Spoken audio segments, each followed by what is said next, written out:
This is your breaking news, World War III rapid fire update. First, the headlines and the deep dive. Today, we have a possible assassination attempt on Vladimir Putin's life. If Vladimir Putin is taken out, whoever fills that power vacuum is going to be far more easily inclined and a lower threshold for pushing the nuclear button. Mark my words.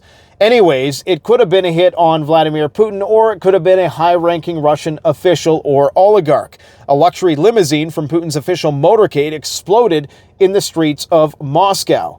While we don't know who the target was or who put the hit on, we do in fact have 100% video confirmation the event did happen, despite denial from the Kremlin. However, there's also a lot of false video footage circulating and misinformation. So we're going to attempt to clarify exactly what is going on in just a moment. We also have a mysterious virus emerging inside Russia today. They're claiming that it's not COVID or the flu. Of course, the internet has jumped to the conclusion that this must be a bioweapon from the notorious, possibly non-existent biolabs inside Ukraine. We're going to talk about what the symptoms of that virus are. And of course, you can't be too skeptical when it comes to these things, but let's just take everything with a grain of salt for the time being. But that's from official Russian media, okay?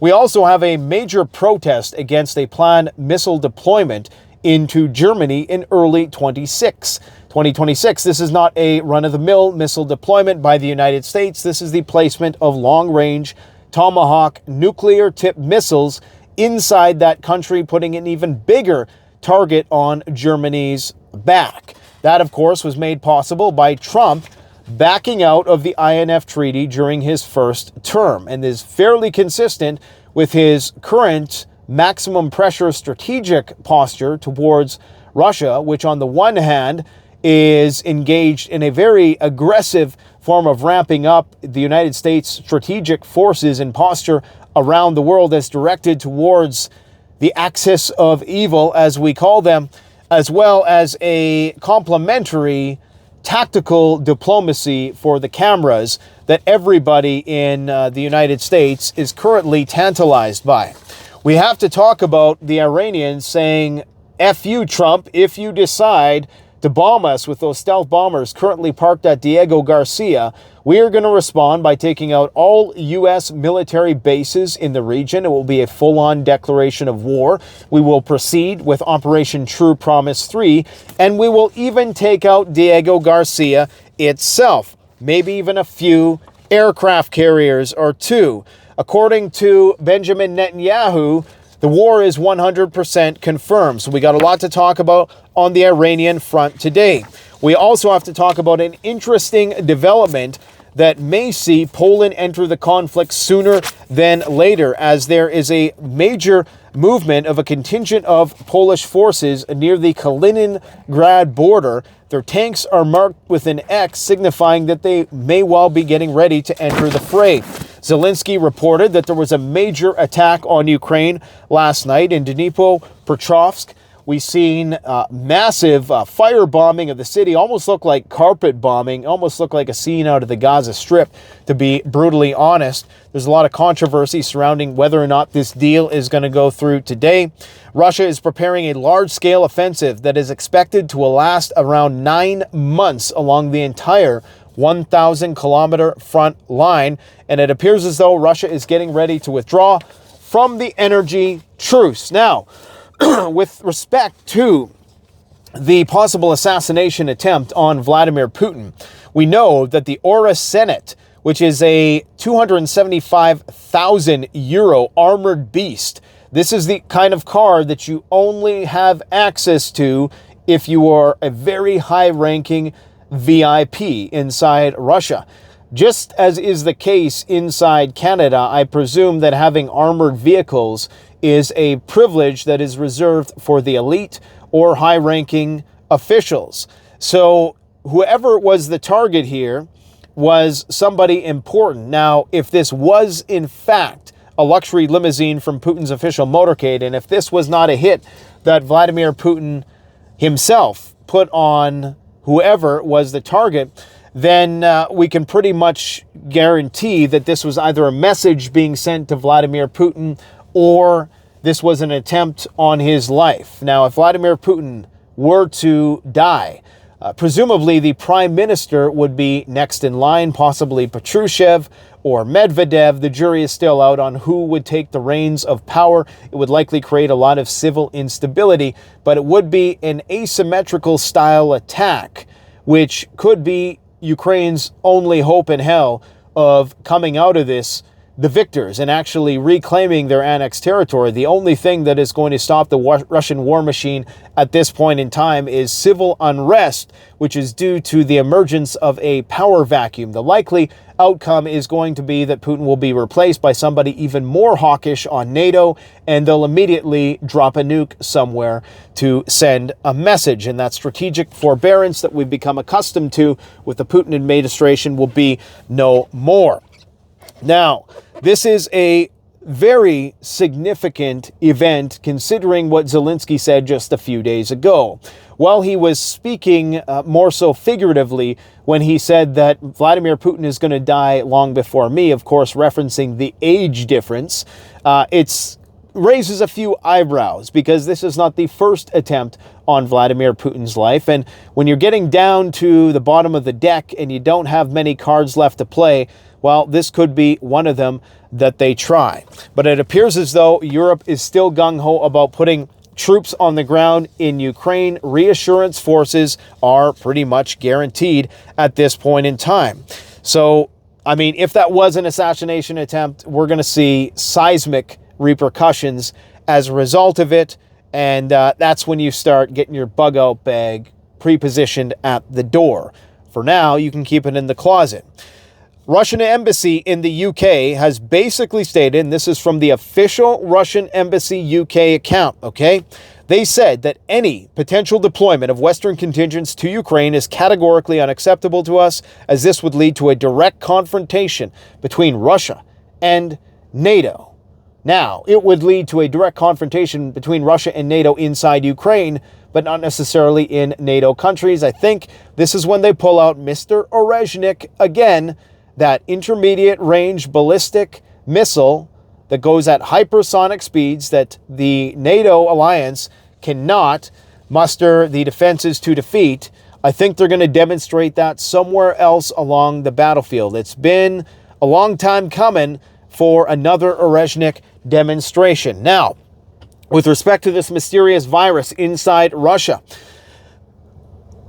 an unknown virus inside Russia appears to be causing coughing up of blood and high fever. Coughing up of blood is pretty darn serious, okay? According to Russian media, and this is from RIA Novosti, which is official Russian. This is a no BS media. There might be propaganda to it, but it's one of those where there's smoke, there's fire. They've learned that patients have been suffering from high fever and severe coughing up blood for weeks. So they're still alive after weeks. They've tested negative for COVID and the flu, the report said. So is this some other kind of coronavirus? Who knows? According to the publication, those who fall ill initially feel slightly unwell, but after a few days, their condition worsens. They cannot even get out of bed. They have a high temperature of up to 39 degrees and a severe cough. Now, that's all we know about the story thus far. Of course, the internet rumor mill is running 24/7, suggesting that this could, in fact, be a biolab leak, potentially. Biowarfare is certainly not out of the question when you have so many people currently backed up against the wall. Now, in terms of the German protest against the Tomahawk missile deployment, there are already United States nuclear B-61 gravity bombs, nuclear gravity bombs. I believe they've been refurbished and upgraded recently. There's probably about 100 of them in Europe right now, but this is a much bigger escalation because, of course, with those bombs, you got to put them on a plane and you got to drop them. They don't have a very long range.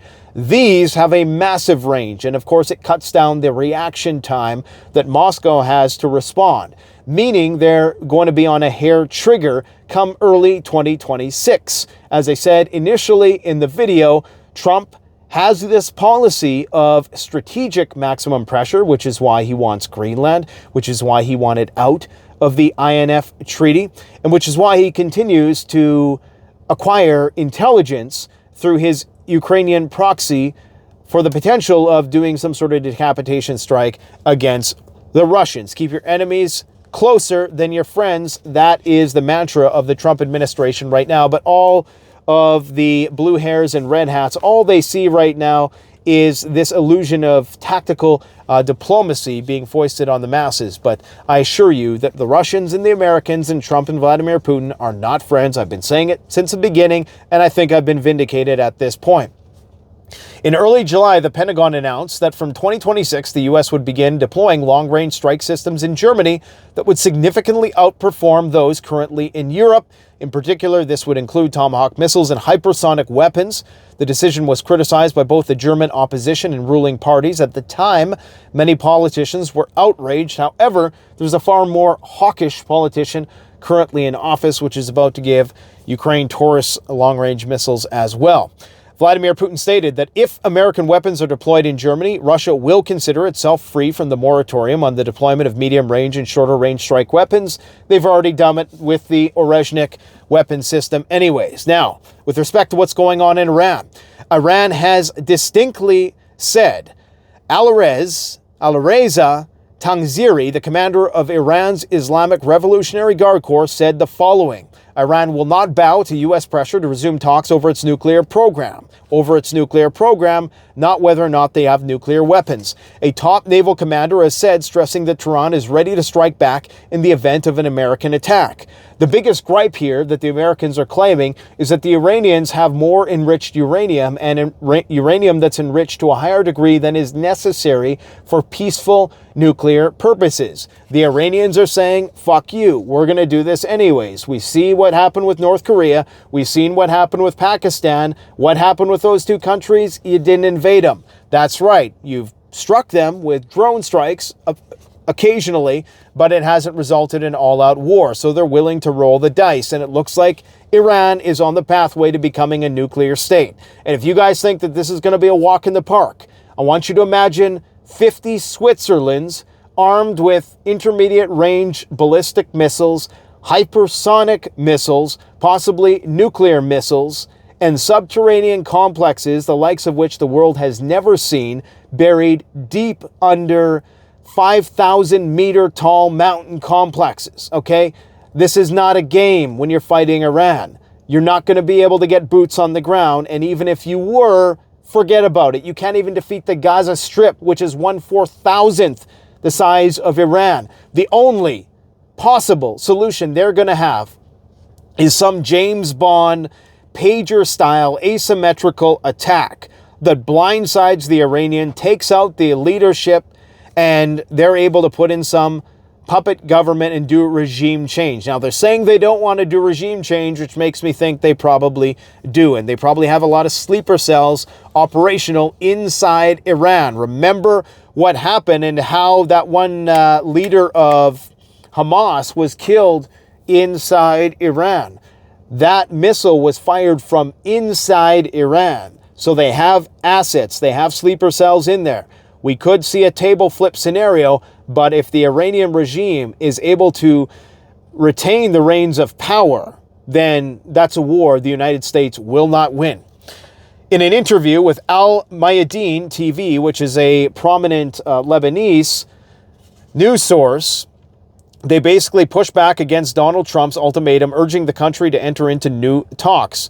The senior military official allegedly told The Telegraph that Iran would strike the joint U.S.-UK naval base at Diego Garcia in response to any U.S. attack, and that there will be no distinction in targeting British and American forces if Iran is attacked from any base in the region or within the range of Iranian missiles.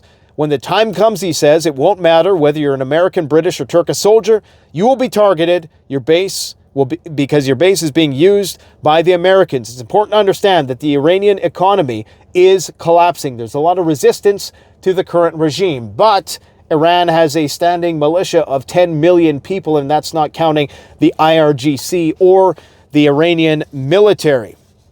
Now, we have the United States claiming that they're going to embargo Iran and try to cut off all oil shipments, which of course is the lifeblood of the Iranian economy, which is a declaration of war. Remember, that's what started the war in World War II with the Japanese. The United States put an embargo on the Japanese. The Japanese had no choice but to bomb Pearl Harbor, and we all know what happened after that. According to Channel 13 in Israel, which is a prominent news source there, efforts to restart diplomacy with Iran. Amid efforts to restart diplomacy with Iran, Netanyahu has held closed-door meetings regarding Iran with top defense officials. A senior Israeli source says there will be no choice but a military confrontation with Iran. Remember, all of the war hawks currently surrounding Trump are also pro-Israel, and that's probably part of the reason why the guy got elected. Let's not kid ourselves. It is clear that the U.S. will not launch this attack today, but possibly the end of April, beginning of May. Decisions have been made. A senior Iranian military official told The Telegraph that Tehran would strike the joint... Okay, I already talked about that. Sorry, that was a repeat print. With respect to what Trump said on Iran, we're down to the final strokes with Iran. We're down to the final moments, and that it's going to be very, very bad for Iran. Well, Trump has said a lot of things up until this point. We're still waiting to hear about those drones and the Epstein files and the Fort Knox and the da-da-da-da-da. Now, with respect to what's going on in Poland, I only got a minute and a half left. Interesting movements are taking place on the border with NATO. In the Pomeranian Voivodeship of the Republic of Poland, I don't know, this is from a Russian telegram. Polish infantry fighting vehicles with tactical sign X have been spotted. It is unclear that they are preparing for, but it is very alarming that the enemy is concentrating significant forces on the border of the Kaliningrad region. There is also information that additional army aviation forces have been transferred to the city of Malbork. Now remember, if and when the Ukrainian front lines collapse, Poland is going to be doing the heavy conventional lifting with air support and the auspices of course, France and the UK, and funding, of course.